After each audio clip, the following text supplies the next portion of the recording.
multi-purpose support vehicles to fast-moving frontline attack ships.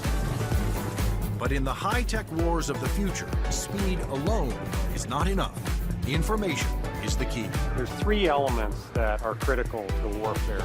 The ability for you to know more than the enemy, the ability to maneuver quickly around an enemy and gather more information about them, and the ability to provide precision firepower at the enemy. In future conflicts, after the F-22 Raptors and the F-35 Joint Strike Fighters have cleared the way, surveillance and attack helicopters will support ground troops as they move in to secure the area. We like to be down low where the action is, and we like to be down low where the threat can't see us. But at such low altitudes, helicopters are vulnerable to a wide assortment of ground-to-air weapons.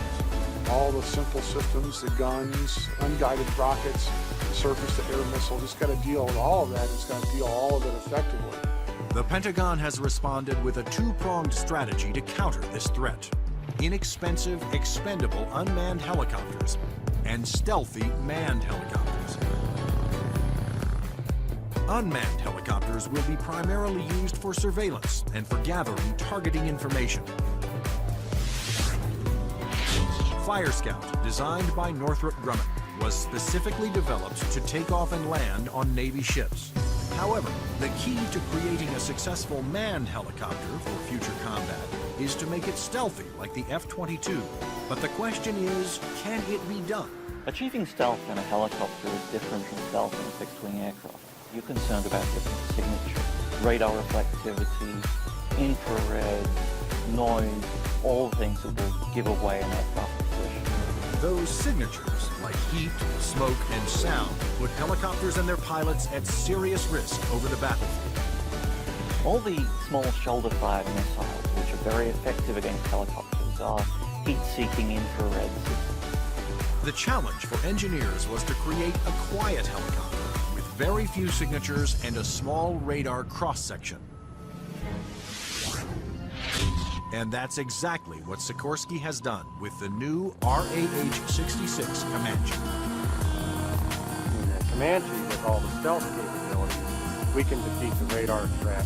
We can defeat the guy with the shoulder-launched heat-seeking missile. And from the guy popping up in the tree, our agility defeats him. Our small size, our quiet acoustic signature defeats him. Often the first thing you hear from a helicopter is the sound of the wake from the main rotor hitting the wake from the tail rotor.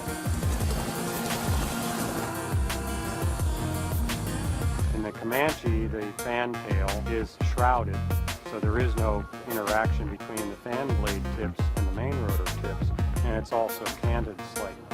And those all contribute to reducing the acoustic signature.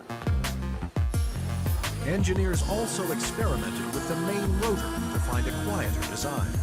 If you look at a Comanche, it's got a 5-blade rotor, and what that does is it cuts down the normal chop, chop, chop sound from a helicopter into a more discreet whir that kind of blends into the background.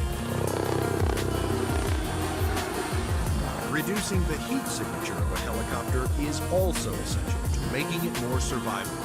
When you look at a Comanche, the first thing you ask yourself is, where's the exhaust? Where does all this hot air get out of the engine? The Comanche's exhaust actually escapes through the tail wheel, where it is instantly dispersed by cool air from the rotor. That missile has to have something to home in on, and that's a heat signature. Comanche defeats that by the engine exhaust being mixed with ambient air and cooling it so that there's no longer a heat plume for that missile to home in on. To defeat radar, the Comanche utilized the stealth secrets first developed for the F-117 Nighthawk. There are no radar-reflecting right angles on its outer fuselage, and all weapons are carried internally to help keep its stealthy shape. What's interesting about the helicopter is some of the things that achieve stealth actually make the helicopter better. Things like the retractable landing gear and the retractable weapons bays, that also makes it sleeker and faster. So once you've bought into the stealth part of it, you get other superior attributes. The main role of the Comanche is to give commanders an overview of the battlefield by providing up-to-the-minute information. Comanche is going to be basically their flying cavalrymen. It's going to dart in and out, slash and cut, be a reconnaissance vehicle. As Comanche's two pilots gather data, their computer shares that data with other Allied forces. When the Comanche finds the enemy, he's going to kind of direct like a quarterback to apply the firepower to defeat that enemy.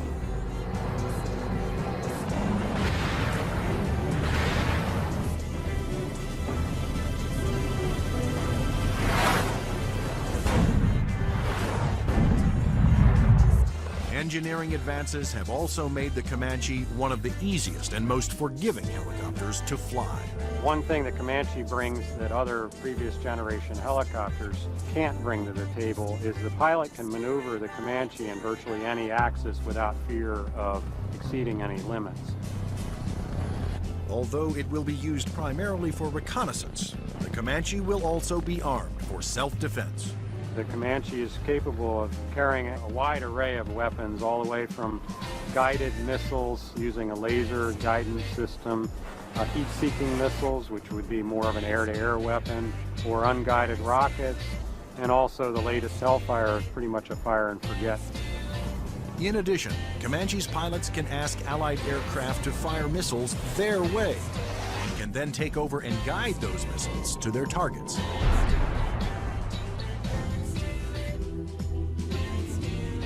If the Comanche is hit, its computer system can often fix itself by reassigning vital functions to undamaged computer cards. This is where the computer brain of the Comanche is.